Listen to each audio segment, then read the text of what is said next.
Hello everyone, नमस्कार, जय Jagannath, welcome to my mini blog. आशा करछु भल दिबे समस्ते। सकाल सकाल सिमई को बनाऊली सिमी। आज कहले रुटी खाइबिनी, आज टिके सिमई बनै दियो, सिमी खाइके पळेबी। एटी मो सिमई बनै देली और तांको खाइबा को देली। खाइ सारी से कहले आज लंच रे टिके बनै देबो दही पखाड़। मो कहली हो ठीक अछि। से खाइ पी सारी के पळेली ड्यूटी। मो एठी लागी गली दही दे देली एटी भात रे दही छुंका।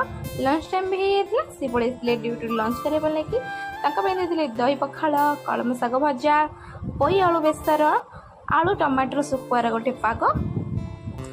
जो भाया खरा हो पेट टिके पखाड़ पड़ी गले आत्मा शांति। से खाई सारिकी पळेले ड्यूटी, मु पळेई आसली शोइबा लागि।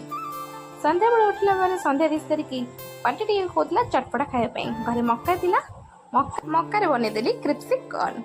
वीडियो को एंड करछि। आशा करछि आज वीडियो समस्त भलो लागि थिबो। लाइक शेयर सब्सक्राइब करे भूलिबेनी। रहिली। जय श्री जगन्नाथ।